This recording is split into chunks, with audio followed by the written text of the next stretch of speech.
just a little something before Shabbos. It's not on the Parsha, unfortunately. I'm sure it's linked in somehow, somewhere. But I'm just going to work, so I don't really have time to sit down. I was just thinking about what we said yesterday about the Nekudot Tovot, you know, the importance of judging everybody favorably, finding that good from within everyone, especially yourself. And through that, like really subduing the other side, you know, turning those candles, those little lights into very, very big lights, you know, those little swords that you slowly subdue and take away, defeat the other side, which basically is what the whole, I don't know if how many people understood the whole class yesterday. My wife told me it sounded like it was a little bit, you know, over the head, but I thought that it kind of, as long as people have like a basic understanding in the parsha and like the order of things, it would be understood. But anyhow, so in case anybody didn't get it, the idea yesterday about the whole garments of Esav and that whole thing was basically the whole secret that his mother, that Rivka, gave over to Yaakov in order to be able to take out the blessings and the shefa and all the light that the Yetzer Hara Esav, you know, would have taken from Yaakov if she wouldn't have given him that secret, that advice of how to do it.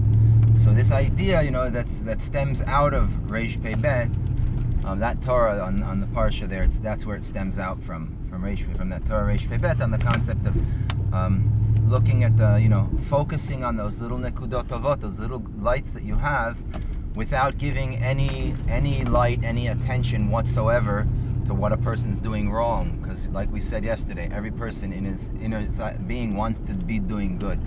Every kid, you know, when he's growing up, he wants to be doing good. He only goes off and is doing what he's doing today, you know, maybe off the derech for many years, only because he so badly wanted to get close to Hashem and was yearning so badly to get close, but it wasn't given over the right way, so he's very far right now.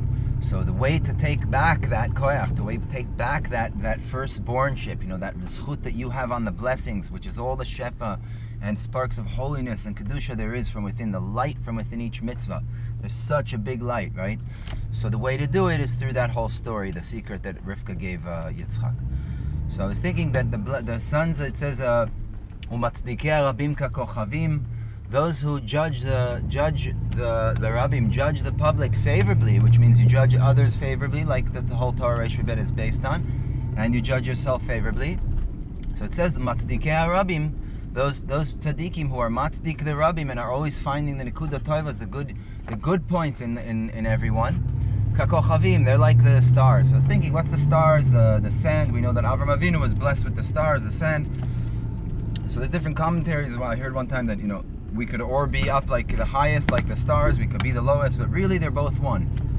Really they're both one, because the stars, what a star is, you know, we know that there was the chet of the whole midrash that says that, you know, Hashem created the sun and the moon, they were equal, and then the sun comes before Hashem and says, how could it be equal? I mean, the whole reason why, this Reb Natan says, the whole reason why you created the world is so that there's freedom of choice. There has to be a balance, there has to be good and bad, there can't be two kings.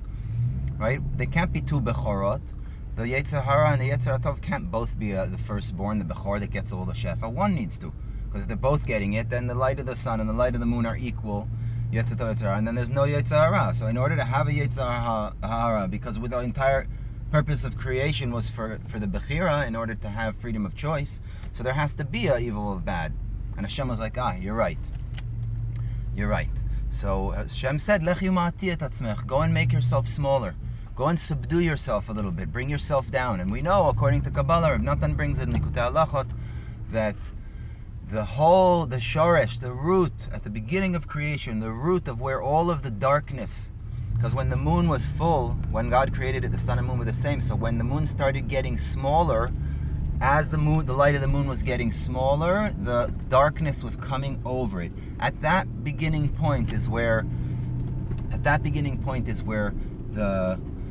the klipa, the evil force, the power of bad in the world began at that point. That's where it came into existence, at that exact nekuda. As the moon was getting smaller and smaller and smaller. And then the moon was like, used to be a king, used to be the firstborn, now she's in exile. She's got this bad on her, so then it says that Hashem, the Midrash says that Hashem then gave her the stars, la fis da'ata, in order to make her feel better. console her. He gave her the stars, which means it's a deep, deep, deep, deep, deep, deep secret. It's coming to teach us that you're right, there can't be two kings. Because if there's two kings, then there's no freedom of choice. If the Yetzer Hara and the Yetzer Tov, everything is good, then we're like angels. There's nothing. So what's the secret here?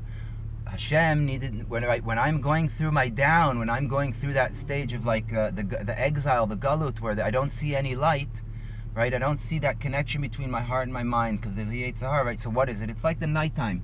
It's completely dark. I look up to the sky, it's completely dark. What do I see? I see these little dots, little stars, tiny little dots. But because I'm over here on earth and I still have a freedom of choice, right? And I need to go through my tests and my ups and my downs and so on. So Hashem set it up in a state like that, where He put the entire sky as black. It looks completely dark, and then there's these little stars. But everybody knows if you go up to those stars, everybody knows how big and how huge each one of those lights are. So that's what Rabbeinu is saying in Reish Pei Bet. He's saying that the light of every mitzvah, every little good deed that you do is really so, so big. Not only that, it's even deeper than that. In a different place Rabbeinu brings, and it's based on the Zohar, I think the Tikkunim, he says, Kol kochvaya laven dam minda, sihara laven min shimsha. All stars are receiving their light, one from the one above, and that one above from the one above, and that one from the one above, until the Or Ein Sof from Hashem Yisbarach. Which means the moon is borrowing her light from the sun. And where's the sun getting its light from? From the stars above it, and those from those stars above there, and so on. Which means, what this is coming to teach us is that really the light of the sun and the light of the moon, right? The whole, when it's a full moon and the right, when Shlomo Melech was king, when there was kingdom of Am Yisrael, we had the Beis HaMikdash and there was the king. There was a full moon all the time. It says that there was never Seara. It was in Shlamut. I don't remember the exact pasuk, but the moon was always full. And what that's coming to teach us is that these little nekuda toivos, these little stars, this is the fixing. What Hashem did is He took the light of the moon. He took that light at the beginning of creation. The moon and sun were the same. He took that big light, and He just spread it out. Spread it out. That's why the moon is the tefillah. He spread it out into stars, right? So all those little stars, right? They're the source of the sun. They're the source of the light of the sun. They're the source of the light that's coming down. Obviously, above those stars, there's more. It goes all the way to the Or Ein Sof, but it's coming from Hashem, from Yud Kei Vav Kei. It's coming down, beaming through the stars, and then from there to the sun, and from the sun to the moon, which means the whole fixing of the moon, the fixing of the darkness, the fixing of my downs that I'm going through when I'm in a dark space and I don't see the light. I have to remember that it's only because I'm in this world with a Yetzer Tov and Yetzer Hara. It's only because I'm in a world that has to live in an existence of good and bad. But once I realize that those nekudot tovot, through them, I can really, if I give them the essence, I judge myself favorably, that I'm in this olam and I'm in such a physical world, and Hashem knows what we're going through. So I'm still the son of the king. Even though those little things I grab is just a little bit, I'm still the son of the king. And I make myself happy because of that, and I stay close to Hashem and grab whatever good that I could. I keep grabbing good, and I don't let Esav, I don't let the other side become king, as if, I'm that, I am the slave. I'm that slave to my taivas, to my bad. That's who I am in my essence. No, I don't give in to that. I look at those little stars, those little nekudot tovot, little things good deeds that I grab throughout the day, and I realize that's who I am. That's my essence. That's my neshama. And when I do that, what happens is I start getting the huge light that's hidden from within that light of the moon. That light of the moon that had to be subdued and had to be contracted at the beginning of creation. But when God created the moon had a huge light. That's the moon of the prayer, the power of prayer, the power of tefillah. So I just wanted to, and the other thing is we were compared also to the sand, right? The sand, we know that the sand was put there to protect the strong, heavy waves, the waves that want to destroy the world. It says in the Gemara somewhere, I think Rabbeinu brings it in one of the Torahs about like one of the one of the, the waves want to wipe out, they want to wipe out the land. They want to just cover the whole land, right? And one of them, they both coming up and getting bigger. It's like a midrash maybe that says that this is what the waves, are saying when they're coming on towards earth, towards the shore. So the one's saying to the next one, come, let's go and wipe out, we'll cover the whole land. And they're coming, and then Hashem knocks them down and makes them go down. So the thing, we know that the sand was put as a border for the ocean. So that power that's trying to come and wipe out, the land, we're the land, the human is the land, right? That power that's coming to try wipe out these waves. Hashem tells Avraham, your